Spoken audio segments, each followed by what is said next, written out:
భాగ్యనగరంపై అధికార కాంగ్రెస్, ప్రతిపక్ష BRS, BJP మూడు ప్రధాన పార్టీల మధ్య నువ్వా నేనా అన్నట్లు గ్రేటర్ ఎన్నికలపై ఇప్పటికే ఫోకస్ చేశాయి. దీంతో గ్రేటర్ ఎన్నికలపై కమలదళం స్పెషల్ ఫోకస్ పెట్టిందా?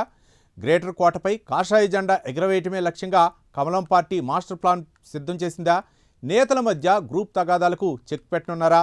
పార్టీలోని పాత కమిటీలకు చెక్ పెట్టి కొత్త కమిటీలకు గ్రీన్ సిగ్నల్ ఇవ్వనున్నారా? గ్రేటర్ హైదరాబాద్లో కమల్నాథుల మాస్టర్ ప్లాన్ ఏంటనేది ఈ స్టోరీలో తెలుసుకుందాం.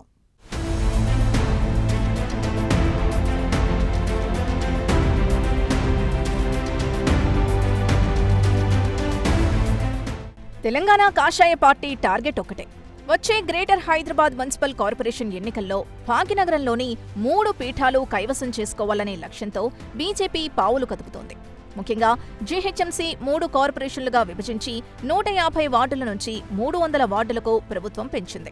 3 కార్పొరేషన్ల వారీగా GHMC 150, Cyberabad municipal corporation 76, Malkajgiri municipal corporation 74 వార్డులుగా ప్రకటించారు. హైదరాబాద్ పరిపాలనా సౌలభ్యం కోసం జీహెచ్ఎంసీని విస్తరించామని, నగరాభివృద్ధి మరింత వేగంగా జరిగేందుకు అవకాశం ఉందని ప్రభుత్వం చెబుతోంది. దీంతో మేయర్ పీఠాలే లక్ష్యంగా బీజేపీ కసరత్తు ముమ్మరం చేసిందనడంలో ఎలాంటి సందేహం అవసరం లేదు. ముఖ్యంగా గ్రేటర్ పరిధిలో పార్టీని క్షేత్రస్థాయి నుంచి ప్రక్షాళన చేసేందుకు అధిష్టానం నడుం బిగించింది.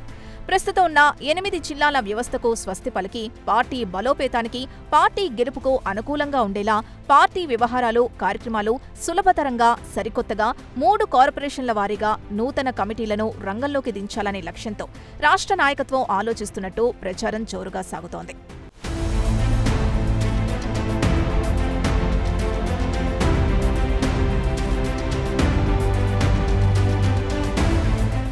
ప్రస్తుత రాజకీయ పరిస్థితుల దృష్ట్యా ఇకపై భాగ్యనగరంలో బీజేపీ పార్టీ అంటే కేవలం ఒక యూనిట్ కాదు. ఇప్పుడు GHMC, Cyberabad municipal corporation, Malkajgiri municipal corporation ఇలా 3 కార్పొరేషన్ల వారీగా కీలక కమిటీల్ని ఏర్పాటు చేస్తున్నారనే ప్రచారం పార్టీ వర్గాల్లో జోరుగా చర్చ జరుగుతోంది. ఎందుకంటే ప్రస్తుత జిల్లా అధ్యక్షుల పరిధి దాటి ఇతర జిల్లా అధ్యక్షుల పరిధిలోకి కొన్ని డివిజన్లు అటూ ఇటూ మారడంతో అధ్యక్షుల మధ్య గందరగోళంతో పార్టీకి ఇబ్బందికరంగా మారే అవకాశం లేకపోలేదు. ఇక 3 కార్పొరేషన్ల వారీగా ఎన్నికలు జరగనున్నాయి. ఈ నేపథ్యంలోనే పార్టీ గ్రేటర్ పరిధిలో ఇప్పటివరకు ఉన్న 8 జిల్లాల అధ్యక్షులు, కమిటీలు ఆశించిన స్థాయిలో ఫలితాలు రాబట్టడంలో విఫలమయ్యారని ఇప్పటికే హైకమాండ్ సీరియస్ అయినట్టు సమాచారం. ముఖ్యంగా హైదరాబాద్ సెంట్రల్ మినహా మిగిలిన జిల్లాలకు కనీసం పార్టీ కార్యాలయాలు కూడా లేకపోవడం, ఏ చిన్న పార్టీ మీటింగ్ కావాలన్నా రాష్ట్ర పార్టీ కేంద్ర కార్యాలయం వైపు చూడాల్సి వస్తోందనే గుసగుసలు వినిపిస్తున్నాయంటూ ఇక గ్రేటర్ పరిధిలో కొత్త, పాత నేతల మధ్య గ్రూప్ వార్ నడుస్తోందట. ముఖ్యంగా మేడ్చల్ అర్బన్ జిల్లా అధ్యక్షుణ్ణి ఇప్పటివరకు నియమించకపోవడం పార్టీలో నేతల మధ్య ఆధిపత్య పోరు ఏ స్థాయిలో ఉందో అర్థం చేసుకోవచ్చు అనే ఒక చర్చ అయితే లేకపోలేదు.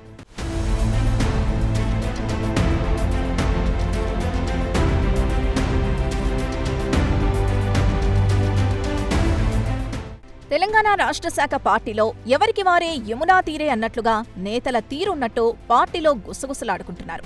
ఈ నేపథ్యంలోనే పార్టీకి అంటీముట్టనట్లుగా ఉంటున్న నేతలకు షాక్ ఇచ్చేందుకు ఇప్పటికే అధిష్టానం సిద్ధమైనట్లు తెలుస్తోంది. గ్రూపు రాజకీయాల వల్ల పార్టీకి తీవ్ర నష్టం జరుగుతోందన్న ఆందోళన నేతల్లో వ్యక్తమవుతోందట. ఇటీవల జరిగిన జూబ్లీహిల్స్ ఉప ఎన్నికల్లో కనీసం డిపాజిట్ కూడా దక్కకపోవడంతో ఓ గుణపాఠం కావాలని నేతలు బాహాటంగానే చర్చించుకుంటున్నారట. ఇక గత జీహెచ్ఎంసీ ఎన్నికల్లో బీజేపీ అనూహ్యంగా 48 మంది కార్పొరేటర్లను గెలిపించుకుని సత్తా చాటింది. అదే జోష్తో ఈసారి 3 గ్రేటర్ కార్పొరేషన్ల మేయర్ పీఠాలే లక్ష్యంగా బీజేపీ అధిష్టానం దృష్టి సారించిందట. ఈసారి పక్కా వ్యూహంతో, పక్కా క్లారిటీతో ఎన్నికల్ని ఎదుర్కొనేందుకు రూట్ మ్యాప్తో పకడ్బందీగా సిద్ధంగా ఉన్నట్లు ఇటు పార్టీలో, అటు రాజకీయ వర్గాల్లో జోరుగా చర్చ నడుస్తోంది.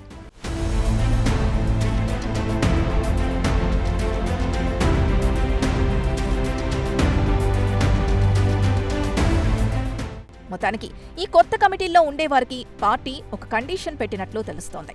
గ్రేటర్ పరిధిలోని జిల్లా కమిటీల్లో బాధ్యతలు తీసుకుంటే ఆ సదరు నేతకు కార్పొరేటర్ టికెట్ ఉండదనే నిబంధన విధించినట్టు సమాచారం.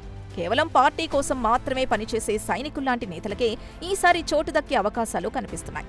మరి గ్రేటర్ పరిధిలో పార్టీ ప్రక్షాళనతో బీజేపీ భాగ్యనగరంలోని 3 కార్పొరేషన్ల మేయర్ పీఠాలపై కాషాయ జెండా ఎగరవేస్తుందా లేదా అన్నది చూడాలి మరి.